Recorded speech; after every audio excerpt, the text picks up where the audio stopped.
Welcome to Games Through the Decades, the podcast where we talk about games and their impact on culture. I'm Cohen. I'm Nathan. I'm Keenan. In today's episode, we're going to be talking about the rise of Microsoft in the console space, solidifying the main three competitors in the console space, and the rise of marketing in gaming.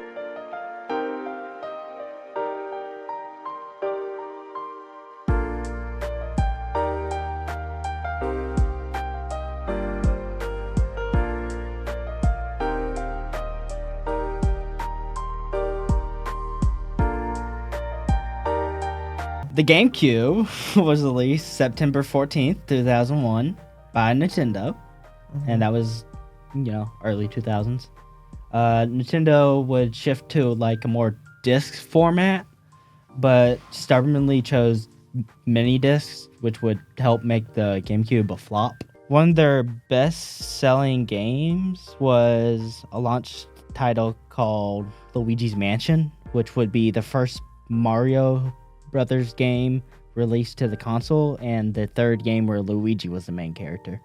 Super Mario Sunshine was also the main Mario game on the GameCube and was one of their best-selling games on the console. And now we get into Sony's in the early 2000s. This is when the PlayStation 2 was released in North America on the 26th of October in 2000, and it competed against the GameCube, the upcoming Xbox, and the failing Dreamcast. So the PS2 would become the best-selling console of all time, selling over 155 million units in its lifetime. Microsoft released the original Xbox in November 15th, 2001, and it would sell a modest 24 million, which I still feel like is low for how much it was talked about.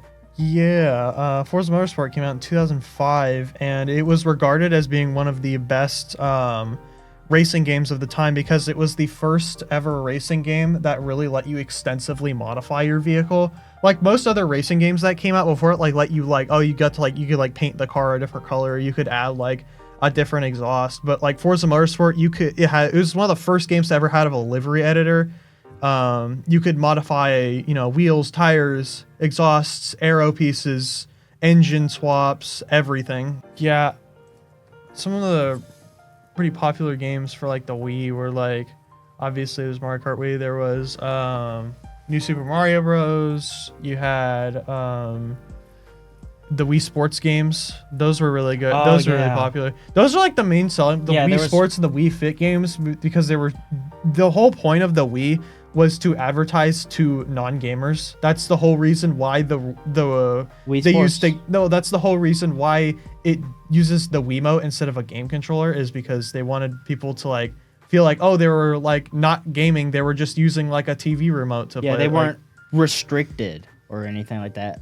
I know the Xbox 360 sold about similar numbers to the PS3. Mm-hmm. There was Halo 3. Yeah, there was Halo 3. There was Halo Reach. There was Reach. When did ODST come out? Halo ODST. Ooh, I don't remember. So there was the Halo games. Those were popping off. You had some of what is considered to be some of the best Call of Duty games. Yeah. ODST came out in 2009. 2009. What did Reach come out? That might have been early 2010s. September 14th, 2010. The 360 sold 84 million units worldwide. Pretty similar, like I said, to the PS3. Slightly less. Looking back on it, the Xbox 360 was pretty toxic. I mean, you look at any of the Call of Duty Modern Warfare lobbies, and dude, Xbox really has that like toxic reputation for having a bad community. Because like you could leave voice messages to people. You could. Yeah, I mean, there was the Call of Duty Modern Warfare chat. I love that they thought that was a good idea to let people send voice messages to each other. There was also Fallout 3 that released in the 2000s. Yeah. And then I guess we can move on to marketing with this, because there was some bold marketing moves that were made during the 2000s. Bold marketing. There was a lot of promotional items. This is when pre-orders really Pre-order benefits were really popping off. Mm-hmm. I mean, Fallout 3 had like the collector's edition. The collector's pre-order edition had like a Vault Tech lunchbox, a bobblehead. I think a new cola bottle, maybe. That was at the E3 event. That was at E3, yeah. E3. Speaking of E3, Yay! started in '95. most of its life in the early 2000s. Yeah, Well, that's when it was really at its Yeah. peak. Yeah.